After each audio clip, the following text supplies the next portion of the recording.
What happens when a 7-time world champion, fed up with injustice, explodes live on the radio in the middle of the race? What if that explosion uncovers deeper problems than a simple sanction? The beginning was clean in appearance but loaded with tension. On lap 6, the first spark detonated the fuse. Max Verstappen, starting from the second row, found a gap on the inside of turn 1. He didn't hesitate. He launched himself decisively towards the apex, knowing that this maneuver was as bold as it was risky. The contact was inevitable. Verstappen's front wing grazed Hamilton's rear wheel, sending the Briton off the track. An incident that, in other seasons, perhaps would have been sanctioned. This time, no. Verstappen continued his march, cutting completely across the grass in turn 3, an obvious shortcut to preserve his lead. Despite having gained position and not returning it as required by the regulations in off-track evasion situations, there was no reaction from the race direction. For Hamilton, this was the first indication that the regulations would not be applied equally that afternoon. But the real drama had not yet begun. Moments later, in turn 4, Hamilton looked to replicate the attack. He took the outside, braking late, but the dusty, low-grip asphalt betrayed him. He blocked the brakes, lost the turning point, and had to take the escape route. Without following the route set by the race director, he chose to cut directly on the grass to rejoin ahead of Verstappen. A questionable action, yes, but understandable given the conditions of the moment. However, it was enough for the race direction to make a drastic decision: a 10-second penalty. The irony is that the regulations themselves leave room for interpretation in these cases. It is penalized if a durable advantage is gained, something that could be argued considering that Hamilton did not advance positions. He simply kept his, and that, upon rejoining, he did not even have optimal traction to defend it. However, this interpretation was not considered. He was judged without nuances. There was no prior warning. There was no room to appeal in the race. When the Ferrari team informed Lewis Hamilton of the 10-second penalty during lap 22, more than a simple reaction of frustration was unleashed. The leaked radio that was subsequently revealed not only revealed an upset driver, but a completely emotionally broken competitor. What was heard was not a rational exchange about strategies or technical explanations. It was an explosion.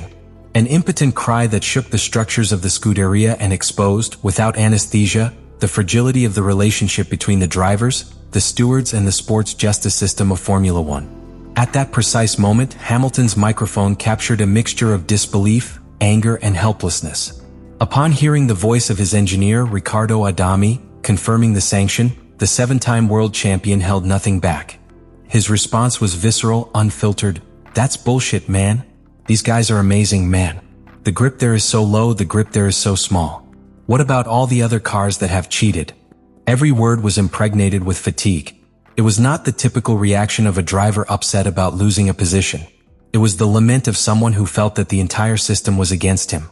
Because Hamilton was not just protesting what happened in turn 4. He was protesting years of controversial decisions, feeling that in Formula One there are names that receive preferential treatment and others that carry the label of punishment. The most chilling thing about the radio was not the elevated tone, nor even the chosen words, but the emotional charge that was perceived behind them. It was a different Lewis than the one we usually see. He was no longer the cold and calculating strategist, nor the communicator of positive messages. He was a man emotionally on the edge, tired of rowing against the current, trapped in a cycle of unfulfilled expectations, with the pressure of Ferrari on his shoulders and with a media narrative that questions him at every step. What few understand outside the technical environment is that the radios between pilot and engineer are, in reality, intimate spaces for relief.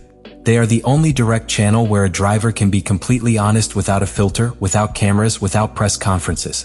And in that context, the leak of this message had a devastating effect. It showed the world that Lewis could no longer hold his champion armor unflappable. Even within Ferrari, the impact was profound. The team understood that it was no longer just a question of strategy or technical development. What was at stake was the emotional stability of its most important figure, and with it, the credibility of the entire project. In that leaked message, more than complaints, there was a veiled warning. Hamilton's patience has a limit, and it's dangerously close to exhaustion. Formula One, in its purest essence, has always been a sport of contained emotions, of frustrations disguised as diplomacy.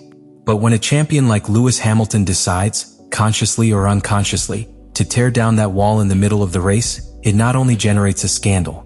What it does is open a crack, one that perhaps can no longer be closed. When the 10-second penalty imposed on Lewis Hamilton became an operational reality during his pit stop, what occurred was not just a waste of time. It was a strategic blow calculated to the millimeter that completely altered the development of the British driver's career and aspirations. In Formula One, every second on the track has an incalculable value, but when those seconds are imposed as punishment in a competitive context as tight as that of the 2025 Mexican Grand Prix, the consequences transcend the stopwatch. They become a tactical sentence that completely restructures the positioning and, consequently, the destiny of an entire team. Hamilton made his stop on lap 24. Under normal conditions, his stop would have been key to executing an undercut on direct rivals like George Russell or even seeking pressure on Sergio Perez, who was also close in pace. But with the 10 seconds added, Ferrari had to completely recalculate the stopping window, anticipating it more than desired and compromising the rest of the stint.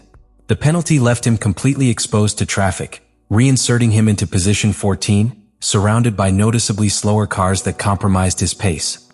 At the Mexico circuit, known for its difficulties in overtaking due to the mix between long straights and areas of low grip, this situation was the equivalent of falling into quicksand. From that point, everything became containment. There was no longer a strategy to save the result. The hardest thing for the team to accept was the evident asymmetry in the application of the regulations. In the previous laps, Max Verstappen had cut the grass in turn 3 without returning the position. He had gained an advantage, but he was not sanctioned.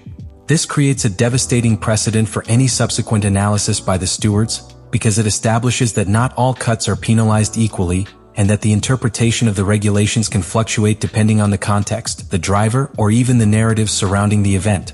For Ferrari, this was not only a missed opportunity to score a podium, but also a political setback.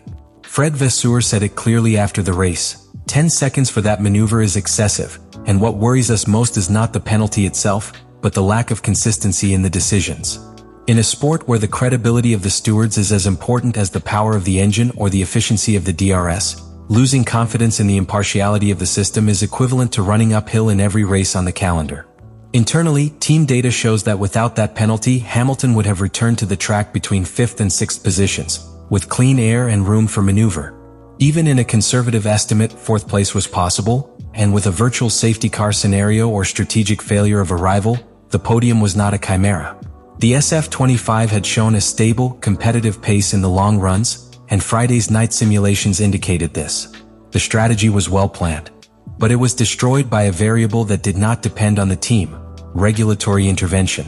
And although in the final numbers he was classified in 8th position, what is not reflected in the tables is the moral impact that it generates for a driver like Hamilton, fighting for an entire weekend, delivering an outstanding qualifying lap, executing a clean start, managing the pace, and ending up submerged in the middle pack due to a penalty that, according to multiple analysts, did not have a uniform criterion with respect to what other drivers had done in the same career.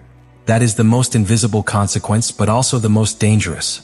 The psychological erosion of the pilot, the loss of confidence in the system, and the feeling that, no matter how hard he tries, there will always be factors outside his control that will dictate his destiny. When a driver of Lewis Hamilton's stature begins to feel that his performance is no longer directly linked to the result, the risk of internal fracture multiplies. Not just for him, but for the entire project that Ferrari has tried to build since his arrival. A 10-second penalty may seem like just another fact on the score sheet. But in this case, it was the trigger for an emotional, strategic, and sporting crisis that has not yet finished manifesting all its consequences. The 2025 Mexican Grand Prix was not simply a failed race for Lewis Hamilton. It was a breaking point. The type of day that remains etched in the memories of the great champions, not only because of what it takes away from them in terms of result, but because of the message it sends them. The system, as designed, can work against you. And when that message reaches a driver like Hamilton, with decades of experience, multiple world titles, and a reputation built on resilience and results, the effect is much deeper than momentary frustration. It becomes an existential dilemma. The question that many are asking after listening to the leaked radio and observing his body language after the race is clear. Is Hamilton on the verge of emotional collapse within Ferrari? Or will this injustice transform him into an even more dangerous and determined version of himself? The answer is not simple. Leave it in the comments what you think about all this.